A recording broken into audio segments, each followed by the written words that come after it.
Mhepo dzosimukira muzvinabhizimisi wiki neuchivhayo apo hurumende yeSouth Africa iri kunzi yava kuda kuita tsvakurudzo atingati mainvestigations mumabhizinesi anoranwa navachivhayo munyika yeSouth Africa.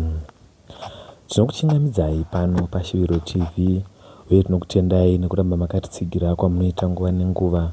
Musakanganwe kusubscribe kuchannel yedu kuti mugare muchinzwa nhau zvizere uyewo kunyora makomenzi enyu ezvamunofunga pamusoro penhau dzatinokuunzirai, kulaika mavhidhiyo edu nekusheya kuti vamwe vaonewo nhau idzi.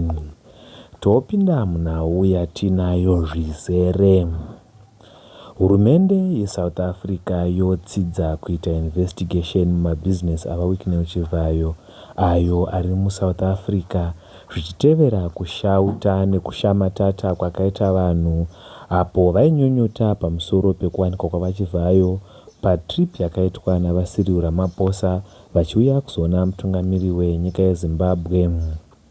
Zvizvarwa zvemuSouth Africa zvakabvunza mibvunzo yekuti ko iye murume uyu anogara achingoonekwa ari padhuze navaMnangagwa ndiani, zvichitevera kunge vakamuona pakaitika zviitiko zvizhinji zvakasiyana siyana semuenzaniso pakambouya purezidendi wekukenya kuZimbabwe muzvinabhisimusi wiki neuchivhayo akaonekwa aripo. Pakauyawo zvakare purezidendi wekuBotswana musi uno muzvinabhisimusi vawiki neuchivhayo vakaonekwa varipo, uyewo papedzisira kuuya vaRamaphosa vachivhayo vakaonekwa varipo zvakare. Izvo zvaita kuti vanhu vabvunze kuti anombori ani uyu uye anoita nezvei. Mubvunzo uyu wakabva watriga kuti vanhu vazoona kuti vawiki neuchivhayo vatori aperson of interest mainvestigation ane chekuita nefraud kuSouth Africa. Pane imwe nyaya iri kutsvagirwa vachivhayo kuSouth Africa, zvinonzi South African Financial Intelligence Regulators vaitoinvestigata vachivhayo nekuti vaisuspectwa kuti vainge vakaita money laundering. Money laundering iyi inonzi yakaitika panguva apo Zimbabwe yaita maelections. Zvinonzi pane tenda yakagadzirwa allegedly yaifanira kunge iri yekuprintwa kwemaballot paper. Vachivhayo vanonzi vakainflata maprices emaballot paper ndokushandisa kambani yavo yekuSouth Africa kubhidha kuti vakwanise kugadzirira zeki maballot paper. Zvadaro vanonzi vakabhadharwa nemaranzi mukambani iyoyo. Kambani iyi ndokuzotumira mari kuakaunti yavo yekuno kuZimbabwe. Vachiongorora veSouth Africa Financial Intelligence Regulation vanoti kambani iyi yanga isina zvimwe zvinhu zvayaimboita kana imwe mari yanga yakambotambira mushure mekunge yazotambira mari payakaita tenda iyi. Information iyi iri kuinvestigatwa uye hatina umbowo hwekuti ndechokwadi here.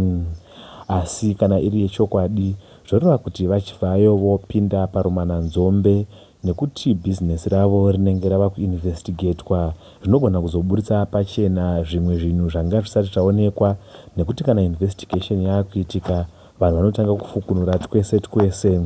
Saka dzimwe nyaya dzatinogona kunge tisingazive dzinoitwa navachivhayo dzinogona kubva dzatongobuda pachena. Vanoona nevanotarira nhau dzakadai vanoti hapana kana mahwani ana vachivhayo nekuda kwekuti vachivhayo vakachengetedzeka uye vakachengetedzwa nevatungamiri venyika avo vavanoonekwa vainavo nguva nenguva.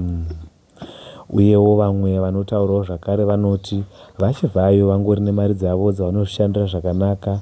Investigation iyi ichaitwa nemaintelligence regulators efinance yekuSouth Africa haina kana chinombonyanyoshamisira chaichaburitsa, asi inogona kutobatsira kubudisa pachena kuti vachivhayo munhu anozvishandira nesimba.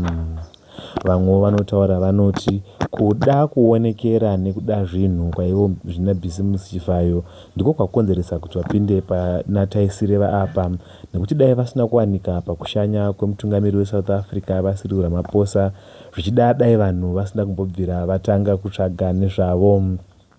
Izvo zvobva zvaburitsa pfungwa inombotaurwa nechirungu yekuti those who live in glass houses should not throw stones. Vachivhayo vaine nyaya zhinji dzinotyatyamadza uye dzinotyisa kudai vaisafanira kunge vachiwanika pajekerere nguva zhinji nekuti zvaizova exposa sezvazvazoita ipapa. Nyaya iyi inyaya iri kufambira mberi uye tichakupai maupdates ayo sezvatichange tichitevedza. Nekudaro bayai button redu rakanzi subscribe kuti nyaya iyi uye kwamuri nenguva yatichange tichangobva kuiposta. Musakanganwa nekulika nekukomentawo mucomment section pedu, pamwe chete nekushare kuti vamwe vanzwewo nyaya dzinenge iyi.